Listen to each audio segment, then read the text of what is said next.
மிதுனம் 3 பெரிய மாற்றங்கள் வரப்போகுது இந்த ஜூலை மாதம்.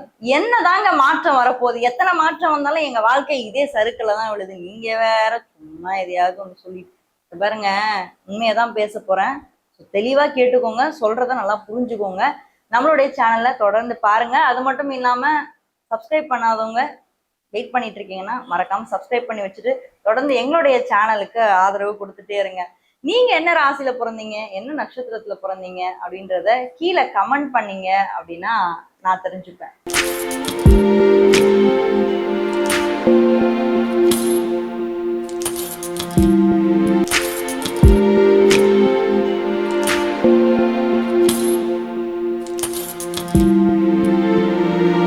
மிதுன ராசி காலச்சக்கரத்துடைய 3வது ராசி. இருக்கிறதுலே ரொம்ப பாவப்பட்ட ராசி. ஆனா எனக்கு ரொம்பவே பிடிச்ச ராசி எதுன்னு கேட்டீங்கன்னா அது வந்து மிதுனமா தான் இருக்க முடியும். ஏன்னு கேளுங்களேன், அவங்களுக்கு வந்து செஞ்சு செஞ்சு ஏமாந்து போறது. இன்னொன்னு என்னன்னா, அவங்களுடைய கஷ்டத்தை வெளியே சொன்னா அதுக்கு தீர்வு கிடைக்கும்னு நினைக்கிறாங்க. பட் ஆனா அதுக்கு தீர்வு கிடைக்காது. அவங்க கஷ்டத்தை வேற ஒருத்தர் பயன்படுத்திட்டு போயிடுவாங்க. ஏன்னா அவங்க பேச்சு அப்படி வச்சுக்க தெரியாது, கொட்டிடுவாங்க.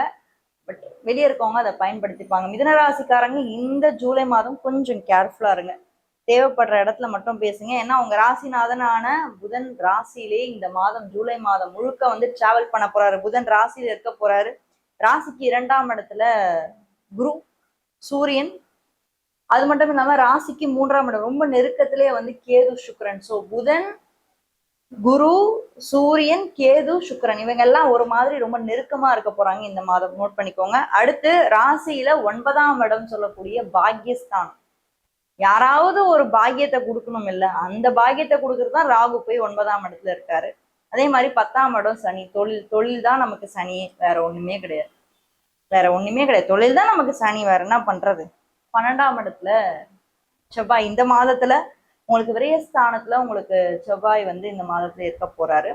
சரி, ஓகே, இவ்வளோ விஷயம் நம்மளுக்கு வந்து நடக்க போகுது நம்மளுக்கு தெரியுது. ஒரு மாதமும் நம்ம வந்து பலன்கள் சொல்லிட்டு இருக்கோம். Okay, fine. பட் இது எந்த அளவுக்கு நம்மளுக்கு ஒர்க் அவுட் ஆகுது அப்படின்னு நம்ம பார்த்தோம்னா, இந்த ராசி பலன் அப்படின்றத நீங்க ஒரு 30 to 40% எடுத்துக்கோங்க. ஓகேங்களா? மீது எல்லாமே வந்து ஒவ்வொருத்தருடைய சுய ஜாதகம் நிச்சயமாக நம்ம வந்து பார்க்க வேண்டும். அது மட்டும் இல்லாம லக்ன பலன் அப்படின்ற ஒரு விஷயம் இருக்கு. ராசிக்கு மேல லக்ன பலன் இருக்கு. ஸோ அதனுடைய அடிப்படையில பார்க்கணும். பட் ராசி பலன்றது இந்த டைம் பீரியட், இந்த மாதத்தை பொறுத்த வரைக்கும் நம்ம மெயினா என்ன பார்க்கணும்னா ராசிநாதனோட பலம் பலவீனம் பத்தி தெரிஞ்சுக்கணும். ஸோ இந்த மாதத்துல ராசிநாதன் பலமா தான் இருக்காரு, புதன் பலமா தான் இருக்காரு. ஆனா அதுவுமே நெகட்டிவா தான் இருக்கு. எப்படி நெகட்டிவா இருக்கு அப்படின்னு நம்ம பார்த்தோம்னா, இந்த வீட்டோட அதிபதி வந்து புதன். ஸோ எந்த இடத்துல பேசணுமோ அந்த இடத்துல பேசுங்க. தேவையில்லாத இடத்துல நம்ம வந்து பேசக்கூடாது. புதன் வந்து பலவீனம் இருந்துச்சுனாலே அவங்க பேசுறதுலதான் சில நேரம் சூனியம் வச்சுப்பாங்க. ஸோ அதுல மட்டும் கொஞ்சம் கேர்ஃபுல்லா இருங்க. அது மட்டும் இல்லாம 2ஆம் இடத்துலயும் உங்களுக்கு வந்து பாருங்க குருவும் சூரியனுமே இந்த மாதத்துல இருக்கு. ஸோ கேர்ஃபுல்லா பேசுங்க. டக்குன்னு வார்த்தையை விட்டுறக்கூடாது. பொறுமையும் நிதானமும் நீங்க வந்து இந்த மாதத்தை வந்து கடைப்பிடிக்கணும்.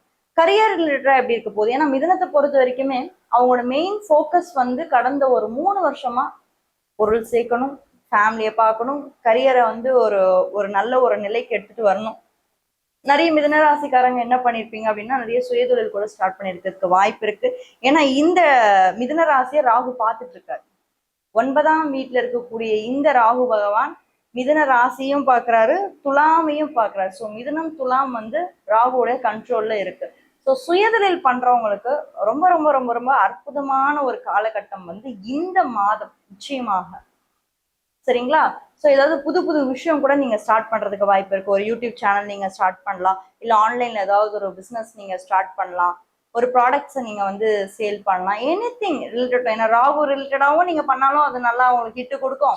அதே மாதிரி புதன் ரிலேட்டட் இருக்கக்கூடிய அந்த கம்யூனிகேஷன், எடிட்டிங் இந்த மாதிரி விஷயங்கள் நீங்க பண்ணாலுமே உங்களுக்கு ஹிட்டு கொடுக்கும். ஸோ ரெண்டுமே இந்த மாதம் உங்களுக்கு நல்லா இருக்கு. மற்றபடி ஓவராலா நான் இல்லை மேம், நான் வந்து கம்பெனியில் ஒர்க் பண்ணிட்டு இருக்கேன், ஒரு ஹெச்ஆரா இருக்கேன், டீம் மேனேஜரா இருக்கேன், ஆனாலுமே எனக்கு அங்கே ஒரு ஃபுல்ஃபில்மெண்ட்டே கிடைக்க மாட்டேங்குது அப்படின்னா, மொத்தமா நம்ம கரியர் அப்படின்னு நம்ம வந்துட்டோம்னா 10ல் சனி. 10ஆம் இடத்தோட சனி பகவான் மட்டும்தான் அவங்க கர்மாவை நிர்ணயிக்கக்கூடிய ஒருத்தரா இருப்பாரு. அப்ப 10ல் சனி உங்களுக்கு இருக்குது அப்படின்னாலே slow and study success. But டெஃபினட்டா அந்த சக்சஸ் உங்களுக்கு லைஃப் லாங் நிற்கும்.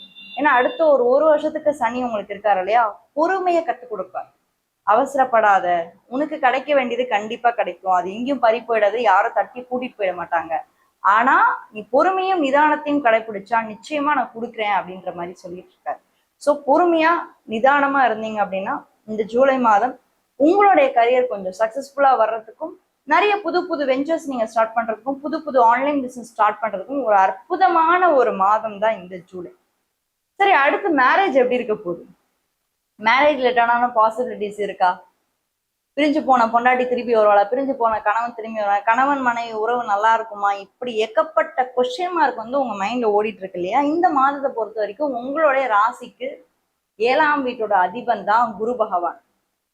ஸோ அந்த குரு இப்ப எங்க இருக்காரு? ராசிக்கு 2ஆம் இடத்துல இருக்காரு, குடும்பஸ்தானத்துல இருக்காரு. அப்ப கண்டிப்பா உங்களோட லைஃப்ல ஒரு இம்ப்ரூவ்மெண்ட் இந்த மாதம் நீங்க எதிர்பாருங்க. அதே மாதிரிதான் முன்னாடி சொன்ன மாதிரிதான், எங்க பேசணுமோ அங்க பேசுங்க, எங்க நம்ம கொஞ்சம் நாவடக்கணுமோ அந்த இடத்துல நாவடக்குங்க. எல்லா இடத்துலயுமே மிதுனம் என்னன்னா காசிப் நிறைய பண்ணுவாங்க, எல்லா இடத்துலயுமே சில போய் சொல்லிட்டு சொல்லிட்டு வந்துருவாங்க, அப்புறம் மறந்துடுவாங்க. இந்த மாதிரி நிறைய பிரச்சனை அவங்களுக்குள்ளேயே கொஞ்சம் போயிட்டு இருக்கும். ஸோ அதனால குடும்பத்துல எந்த இடத்துல பேசணுமோ, ஏன்னா 2ஆம் இடம்ன்றது குடும்பம், அதையும் நீங்க நோட் பண்ணிக்கணும். எந்த இடத்துல நம்ம பேசணுமோ அங்க பேசலாம், மீத நேரம் நம்ம அவாய்ட் பண்ணிக்கலாம் இந்த மாதம். ஓகே, ஸோ அப்போ ரிலேஷன்ஷிப் வைஸ் உங்களுக்கு நல்லா தான் இருக்கும்.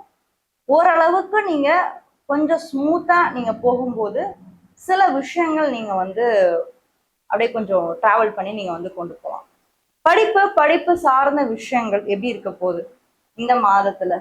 ஸ்டூடெண்ட்ஸ்க்குலாம் எப்படி இருக்க போகுது? பாசிட்டிவா இருக்குமா, நெகட்டிவா இருக்குமா? ஏன்னா இந்த மாதத்தை பொறுத்த வரைக்கும் 5ஆம் வீடு அப்படின்றது உங்களுடைய எண்ணங்கள், உங்களுடைய படிப்பு. 3ஆம் வீட்டுல சுக்கிரனோட கேது இருக்காரு, குழப்பமா இருக்கும். நிச்சயமாக இந்த மாதத்துல ஒரு சில முடிவுகள் நீங்க எடுக்கிறதுக்காக ரொம்ப கொஞ்சம் யோசிக்கிறதுக்கான வாய்ப்பு இருக்கு, கொஞ்சம் குழம்பி போறதுக்கான வாய்ப்பு இருக்கு. ஏன்னா ராகு கேதுவோட இணைவுல தான் 5ஆம் வீட்டோட அதிபன் வந்து இருக்காரு. சரிங்களா?